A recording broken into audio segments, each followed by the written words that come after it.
Pelo sinal da Santa Cruz, livrai-nos Deus, nosso Senhor, dos nossos inimigos. Em nome do Pai, do Filho e do Espírito Santo.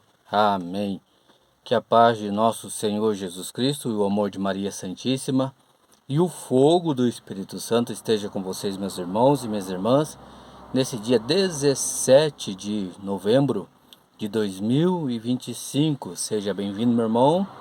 Seja bem-vindo, minha irmã, a esse canal ao qual fazemos a leitura diária da Palavra de Deus. Eu já convido você a pegar a sua Bíblia. Nós vamos fazer a leitura do capítulo 9 do Evangelho de São Marcos. E vamos elevar nosso pensamento a Deus e aclamar sobre nossa vida, sobre esse momento com a Palavra, a presença do Espírito Santo. Pedir que o Espírito Santo nos conduza, nos dê sabedoria, nos dê entendimento, para que a graça de Deus aconteça em nossa vida. Vinde, Espírito Santo, enchei os corações dos vossos fiéis, e acendei neles o fogo do vosso amor. Enviai o vosso Espírito, e tudo será criado, e renovareis a face da terra. Oremos, ó Deus, que instruísse os corações dos vossos fiéis, com a luz do Espírito Santo. Fazei que apreciemos retamente todas as coisas, segundo o mesmo Espírito, e gozemos sempre da sua consolação, por Cristo Senhor nosso. Amém. Evangelho escrito por São Marcos, capítulo 9. E dizia-lhes: em verdade vos digo, dos que aqui se acham, alguns há que não experimentarão a morte, enquanto não virem chegar o reino de Deus com poder. 6 dias depois, Jesus tomou consigo a Pedro, Tiago e João, e conduziu-os a sós a um alto monte. Transfigurou-se diante deles.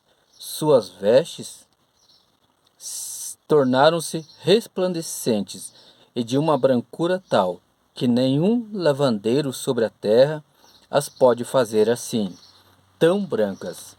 Apareceram-lhes Elias e Moisés, e falavam com Jesus. Pedro tomou a palavra. Mestre, é bom para nós estarmos aqui. Faremos 3 tendas, uma para ti, outra para Moisés e outra para Elias. Com efeito, não sabia o que falava, porque estavam sobremaneira aterrorizados. Formou-se então uma nuvem que os encobriu com a sua sombra, e da nuvem veio uma voz: Este é meu filho muito amado, ouve-o. E, olhando eles, logo em derredor, já não viram ninguém, senão só Jesus com eles. Ao descerem do monte, proibiu-lhes Jesus que contassem a quem quer que fosse o que tinham visto, até que o Filho do Homem houvesse ressurgido dos mortos. E guardaram esta recomendação consigo, perguntando entre si o que significaria ser ressuscitado dentre os mortos. Depois lhe perguntaram: por que dizem os fariseus e os escribas que primeiro deve voltar Elias? Respondeu-lhes: Elias deve voltar primeiro e estabelecer tudo em ordem. Como então está escrito acerca do Filho do Homem, que deve padecer muito e ser desprezado. Mas digo-vos que também Elias já voltou e fizeram-lhe sofrer tudo quanto quiseram, como está escrito dele. Depois, aproximando-se dos discípulos, viu ao redor deles grande multidão e os escribas a discutir com eles. Todo aquele povo, vendo de surpresa Jesus, acorreu a ele para saudá-lo. Ele lhes perguntou: que estáis discutindo com eles? Respondeu um homem dentre a multidão: Mestre, eu te trouxe meu filho, que tem um espírito mudo. Este, onde quer que o apanhe, lança-o por terra, e ele espuma, range os dentes e fica endurecido. Roguei a teus discípulos que o expelissem, mas não o puderam. Respondeu-lhes Jesus: Ó geração incrédula, até quando estarei convosco? Até quando vos hei de aturar? Trazei-mo cá. Eles o trouxeram. Assim que o menino avistou Jesus, o Espírito o agitou fortemente. Caiu por terra e revolvia-se, espumando. Jesus perguntou ao pai: Há quanto tempo lhe acontece isto? Desde a infância, respondeu-lhe, e o tem lançado muitas vezes ao fogo e à água para o matar.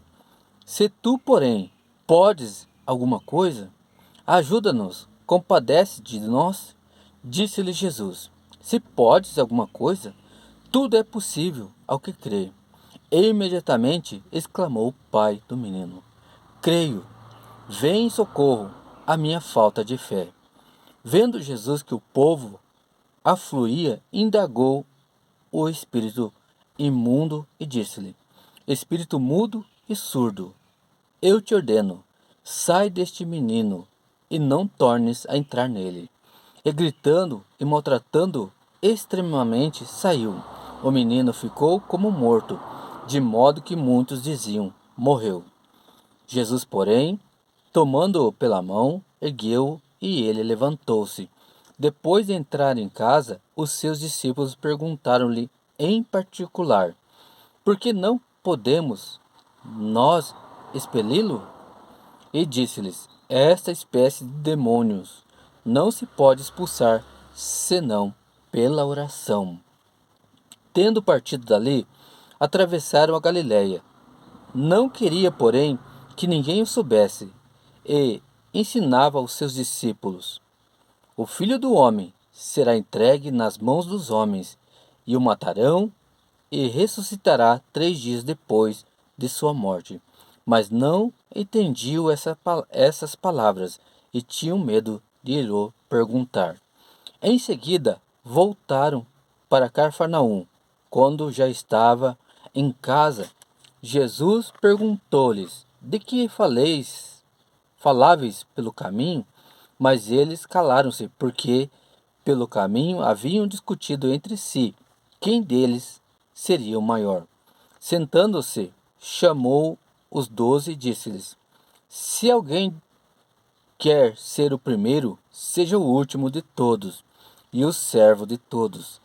E tomando um menino, colocou no meio deles, abraçou e disse-lhes: Todo que recebe um destes meninos em meu nome, a mim é que recebe, e todo que recebe a mim, não me recebe, mas recebe aquele que me enviou. João disse-lhe: Mestre, vimos alguém que não nos segue expulsar demônios em teu nome, e lhe proibimos. Jesus, porém, disse-lhe: Não lhe proibais, porque não há ninguém que faça um prodígio em meu nome e em seguida possa falar mal de mim. Pois quem não é contra nós é a nosso favor, e quem vos der de beber um copo de água, porque sois de Cristo, digo-vos em verdade, não perderá a sua recompensa. Mas todo que fizer cair no pecado um desses pequeninos que crê em mim, melhor que fora que uma pedra de moinho lhe fosse posta ao pescoço e o lançasse ao mar. Se a tua mão for para ti ocasião de queda, corta-o. Melhor te entrares na vida aleijado do que tendo 2 mãos ires para a jena, para o fogo inextinguível, onde o seu verme não morre e o fogo não se apaga. Se o teu pé for para ti ocasião de queda, corta-o fora. Melhor te é entrares coxo na vida eterna do que, tendo 2 pés, seres lançado à jena do fogo inextinguível, onde o seu verme não morre e o fogo não se apaga. Se o teu olho for para ti ocasião de queda, arranca-o. Melhor te é entrares com um olho de menos no reino de Deus, do que, tendo 2 olhos, seres lançado à gena do fogo, onde o seu verme não morre e o fogo não se apaga, porque todo homem será salgado pelo fogo. O sal é uma boa coisa, mas se ele se tornar insípido, com que lhe restituireis o sabor? Tende sal em vós, e vivei em paz uns com os outros. Palavra da salvação, glória a vós, Senhor. Irmão, peço que você curta, comente, compartilhe, ative o sininho para que mais pessoas sejam, para que você seja notificado com o próximo vídeo que eu postar. Convide mais pessoas para ser alcançadas pela graça de Deus, para que mais pessoas acompanhem essa leitura diária. Deus abençoe meu irmão, Deus abençoe minha irmã. O Pai, do Filho e do Espírito Santo. Amém.